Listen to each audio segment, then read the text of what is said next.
We're going to get things started with Corvette Racing, which has clinched the team, the driver, and manufacturers championship already in the American Le Mans Series. Joining us are drivers Tommy Milner, Oliver Gavin, team manager Gary Pratt, and Corvette chief engineer Tadge Juechter.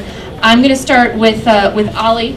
Ollie, this is your fourth American Le Mans Series championship, but how was this year different from the others, would you say?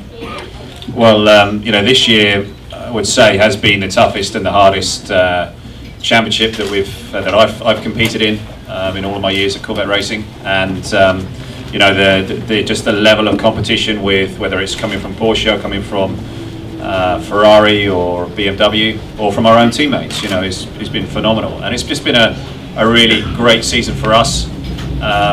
You know, right at the start of the year when Tommy and I were teamed together, we knew it was going to be a tough season. We knew it was going to be a tough battle, but we've risen to the challenge. I've got a fantastic crew of guys working on the car, and you know, an awful lot has got to go down to those guys and the performances we've had in the pit lane, and also getting the car together.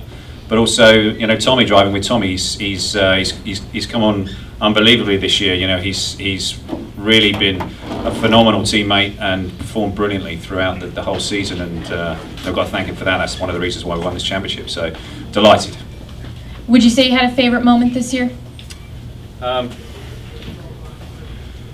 yeah, crossing the line at VIR to win the championship was certainly a fantastic moment.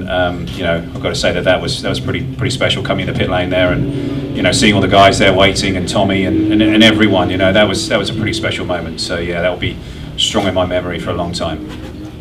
Tommy, in contrast to Ollie, this is your very first American Le Mans Series championship. How do you think this is going to impact your career from here on out with this on your resume?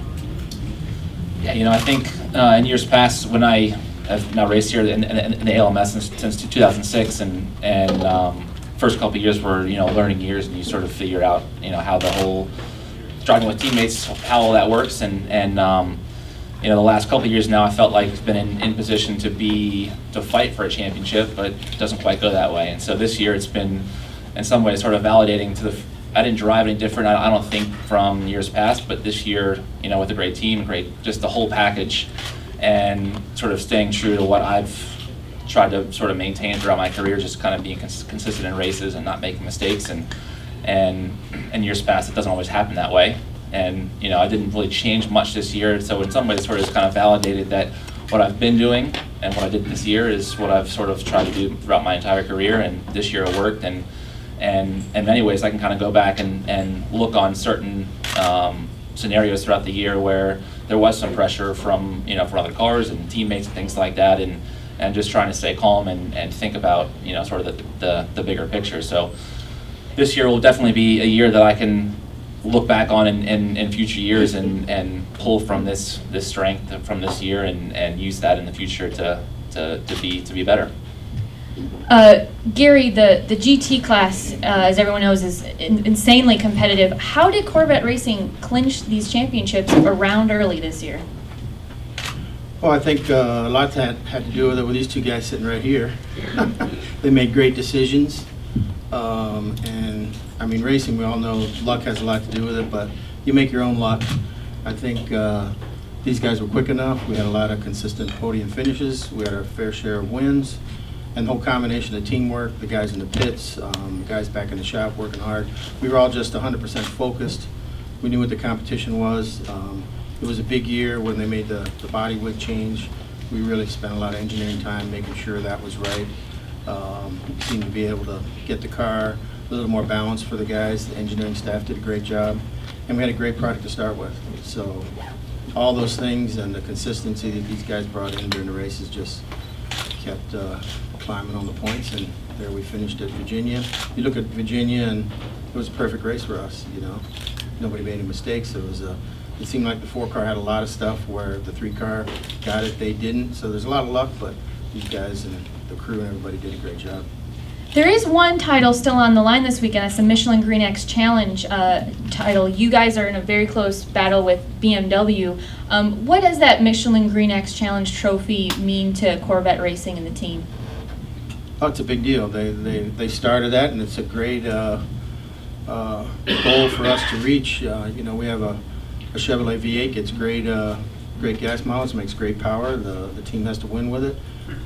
So again, it's about consistency and being efficient, and we work on all those things. I'm going to move to Tadge. Corvette, Chevrolet claimed the manufacturer's championship early at VIR as well. And as we know, one of the cornerstones of the GT class is the connection between the street car and the race car. And I understand that that connection will continue with the next generation of Corvette. And I think you have some more to tell us about that. Sure do. First, I'd like to congratulate these guys. By my count, 8 drivers' championships, 9 team championships, and 9 manufacturers' championships. So we've been in racing, we've stayed in racing, we've been successful in racing, and we look forward to continuing that. You mentioned the link with the production cars team. We're very proud with how we've integrated the racing and the rest of the production car side.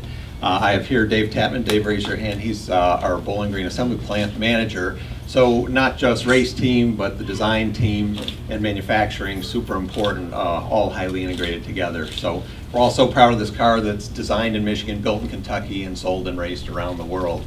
So we've made a huge deal, really big effort to actually make the tech transfer from track to street real, but not only that, communicating it through the media and to our customers.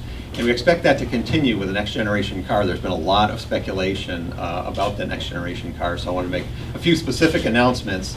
We couldn't think of a better place, really, to make the announcement on the reveal of next generation car. So on January 13th of next year, so 1/13/13, the Sunday before the North American International Auto Show, we're going to do a full reveal of the new car. So we're going to show the interior, exterior, everything all about the car, and I think everybody will see that to a greater extent than ever before, lessons from racing have been applied to the next generation car.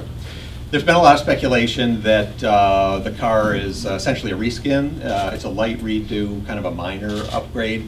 That's not true at all. The internet is rife with speculation that basically it's just a reskin of the current car. To illustrate that point, I brought a couple of parts to show you. First is, these are 2 parts. These are the only 2 parts that are carried over from the 6th generation to the 7th generation Corvette. First is air filter, filters air coming into the cabin. Second is a latch for the removable roof. If you accept like fasteners, nuts, bolts, and things, and other commodities, adhesives and sealants and stuff like that, stuff that's in every car, custom designed parts, these are the only 2 carryover parts. So that illustrates how truly all new this car is.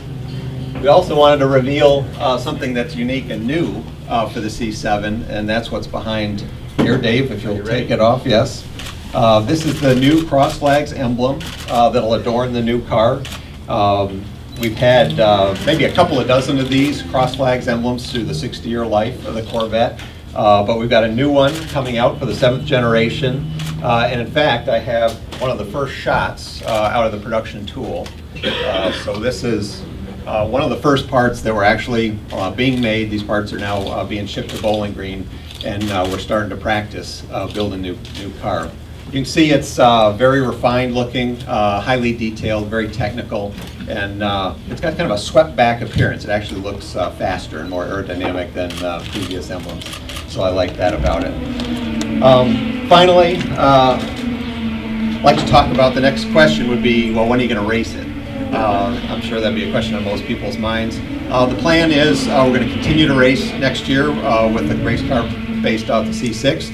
We are starting to share all the information around the 7th generation car and develop a race car around that, and expect to race that in 2014. So 1 more season on the C6R, and then we'll get to the C7R. So if there's no more questions, I want to thank ALMS, thank everybody for listening, and we look forward to January, where we can tell you all about this great new car. Thanks. Thank you very much, Tadge. Did we have any questions from the crowd for Corvette racing today? No, I just. Yes. Oh, yeah, go ahead. Before the Sebring race, Doug Feehan came up to me and said, we've made changes this year. We're going to win this year. Some of the changes that you've done in the way the team approached this year, possibly than other years. For me, yeah.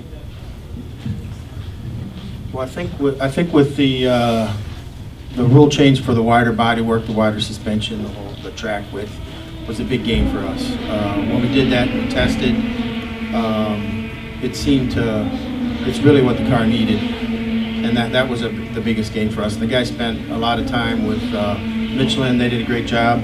They did a new tire for us this year, and it seemed to work really well with the new changes that we made to the new car. We were able to spend a lot of time with the wide body car in the wind tunnel and CFD, so we made some gains on the aero side, and the whole package just fit the guys. The first time they got in, I think, was here back in November, and we left here pretty happy. Go ahead, John. Given the ACO and FIA's intentions to create a single GT category, possibly as early as 2015, is this new generation Corvette, will that be built to GTE's, the current GTE specifications, or has there been a decision on that?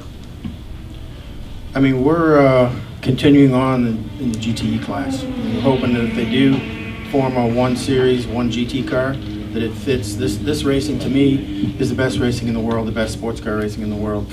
So why change the format right now? We think you got all the manufacturers, they're game for this, they're in it, and the competition is right there. Any one of 6 manufacturers or 5 or any one of cars that are out there can win the race on any Saturday or Sunday. So we're hoping that it stays the same. Any more questions? All right, again, congratulations to Corvette Racing, manufacturer, team, and driver championships, and have a great Petit Le Mans, gentlemen.